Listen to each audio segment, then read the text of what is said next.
ma rabtaa ninkaaga inuusan naag kala fiirin keliga kugu ekaado waa inaad leedahay sifooyinkan muuqaalkan wuxuu ku socdaa gabdhaha la qabo ama reeraha leh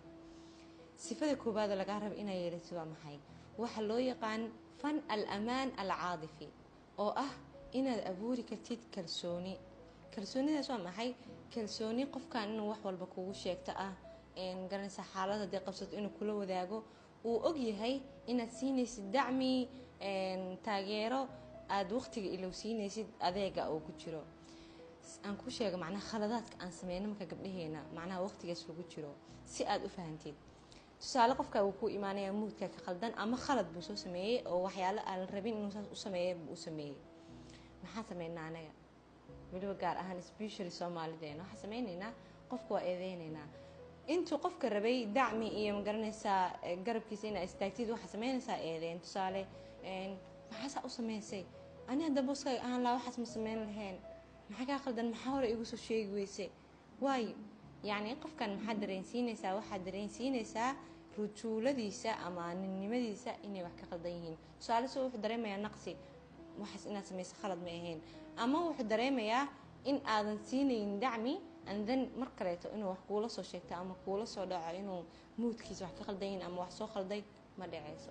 maxaa lagaga baahan yahay inaad samaysid marka waxa la rabaa inaad samaysid sida saxda ah waa inaad qofkii aad kalsooni siisid waxaan way dhaceen waan dhici jireen adigu uma horeyn qof khaldama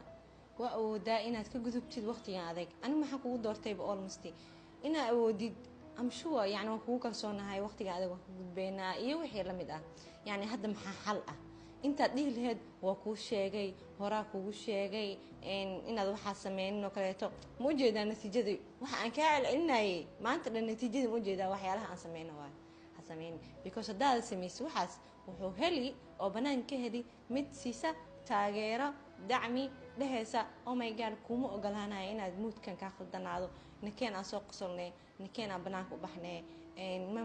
maanta ma iga tagaysid adoon mood ka khaldaneen dad sidaa sameynaya buu helaya qurxay haddaad adiga sameynin mid kale u sameynaysa ma fahmeen mid labaad waa inaad samaysid wax loo yaqaan at-tajdiid an-nafsi ama at-tajdiid al-injidaab oo ah soo jiidashadaada inaad markaad ka badashid tusaale waxa ugu muhiimsan waa inaad madaxdarkaaga ama muuqaalkaaga aad qurxisid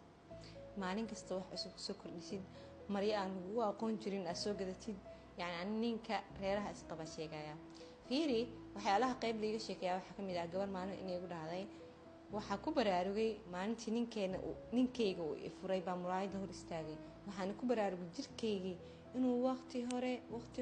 hore igu dambeysay inaan isfiiriyaba gabadhii rugnada quruxda badan dhexda yarteed maba iyo maanta farxumadeeda iska naxidhaado markaas iska ilmeeyay waana dhacdaa gabdhaheena Soomaaliyeed u fiirso ha isku ilaawin guurka inaad isku ilowdin macnaha yani inaad ku mashquulsid kaliya ilmahaas aad u barbaarin lahayd garanaysaa jikadana si fiican u gal lahayd no way quruxdaadu waa waxa ugu muhiimsan inaad maalinba wax cusub lagu arko waaye maro cusub lagu arki jirin in lagu arko waaye tinta inaad hadba kala marsatid waaye yani koobeerka inaad maalmaalin aadid maalmaalin cilaan soo marsatid maalmaalin cilaan la'aan ahaatid u fiirsana quruxda zaidka oo isku mashquulka ah oo waqtigaaga dhan aad gelinaysid looma baahna because oo laga daalaya sideeda waxa fiican asbuuc in iska normal ahaatid asbuuc shinaatid yani si nolosha u noqoto nolol ma garanaysaa mar kastaba xamaasad leh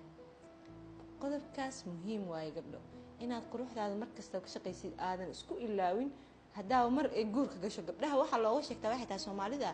marba haday guursato gabadhii quruxda badneed jidka